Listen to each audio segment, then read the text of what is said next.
As an American who is a guest in the Philippines, I wanted to talk a little bit about a story today that is making headlines, at least in the Philippines it is, and that is a story regarding a vlogger from Estonia.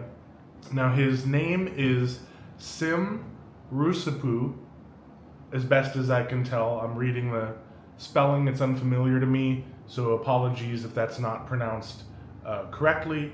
But Sim, he has a channel called Pro-Life Traveler, and I have seen his content before. I was never a subscriber to the channel, but I had come across his content, and my impulse, even a few years ago, was wow, this guy is a young, handsome guy. You know, good for him that he's going to have an adventure in the Philippines. But quickly, I got the impression that he was a little bit too cocky, a little bit too arrogant, a little bit too disrespectful of the locals and local culture.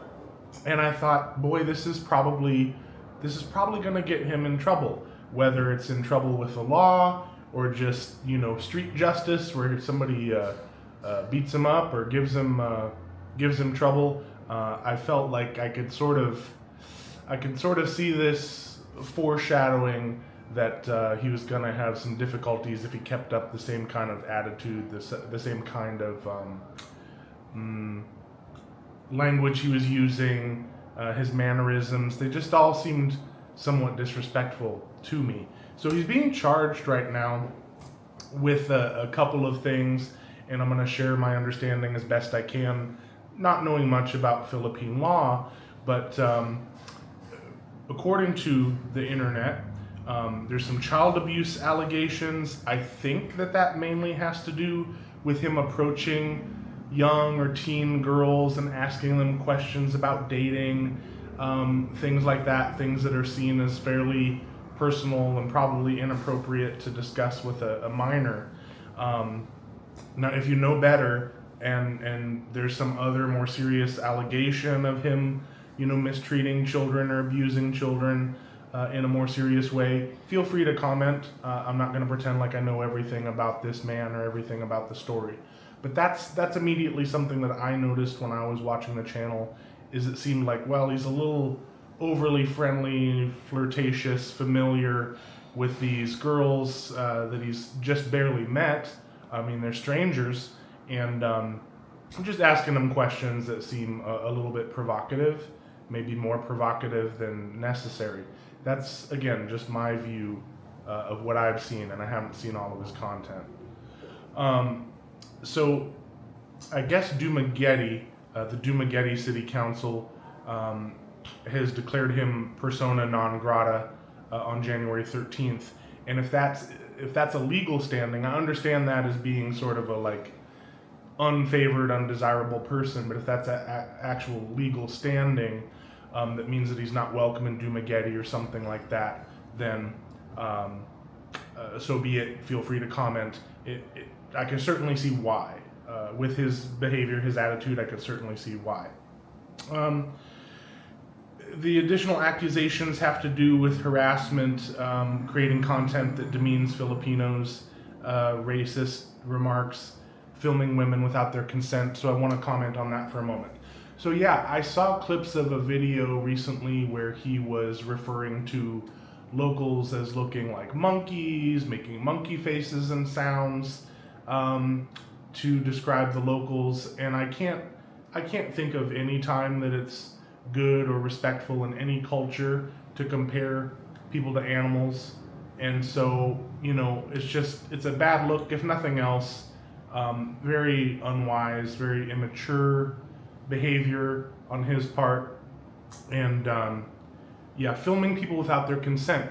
In the West, we have a concept of privacy, of course. If you're in your own home, if you're in a locker room or a shower room or something, a bathroom or a CR, you would have an expectation of privacy. You know, it's not appropriate to film in areas like that. However, when you're out on the street, and there may be some variance according to state and local laws, but for the most part, when you're out on the street, it's understood that you have no expectation of privacy because you're in public. Cameras may record you, ATMs may record you, people may record you or film you intentionally or by mistake, and it's not really unlawful to do so, to film somebody in public. Now, there are certainly times when it can be seen as rude or intrusive or unwanted, but mostly that's going to maybe create some personal conflict with someone that's not necessarily illegal. It might be unkind, it might be impolite, but not necessarily illegal.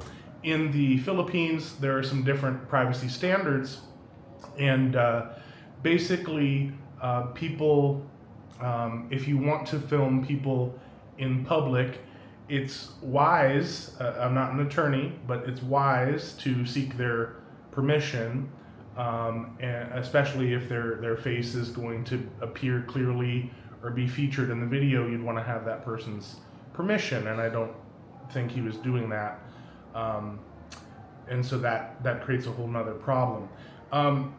So as an American staying in the Philippines, as a guest in the Philippines, I feel that it is important to be courteous, be respectful of the local customs and culture.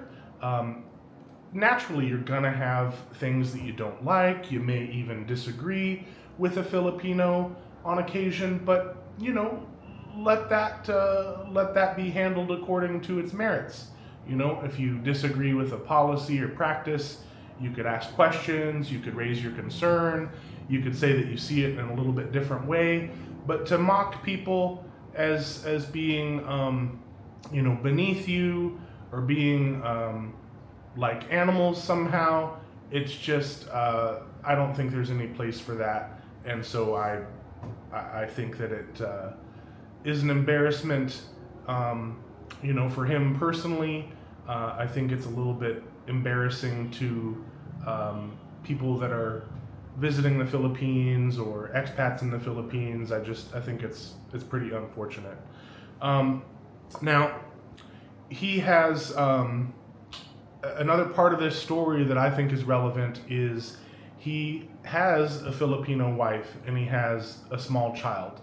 I know a lot of people have opinions about that situation, the quality of their relationship, whether the girlfriend, the wife bears some responsibility for she should have informed her husband or corrected him or somehow reformed his behavior.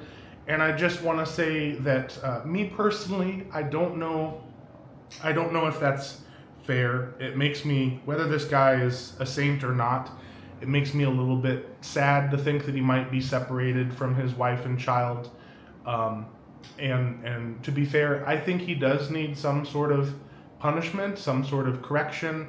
However, if he's deported or if he's jailed for a long period of time, I just see it as unfortunate because it may be, and again, I have no firsthand personal knowledge, but it may be that his wife is depending on his income or the baby is depending on his income.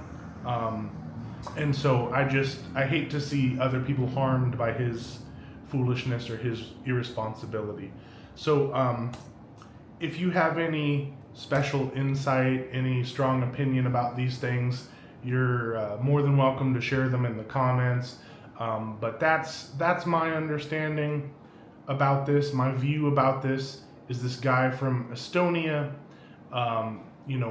he probably would have not been in this level of trouble if he had just had a little bit better manners, been a little bit more courteous with people. And then I have to say, especially when people tried to warn him or tell him about the privacy laws in the Philippines and how they're a little bit different, if someone asks you to stop filming them, it's probably the right thing to do. Even in the West, even if you have a lawful right to record people in public, I would say many times the polite thing to do, the courteous thing to do would be to cooperate, leave them alone, if they're not bothering you. So I would say that over and above any laws, any regulations that may exist in any culture, just be courteous, just try to be polite to each other, try to understand each other, and probably half of these legal problems wouldn't come about. That's all I have for today.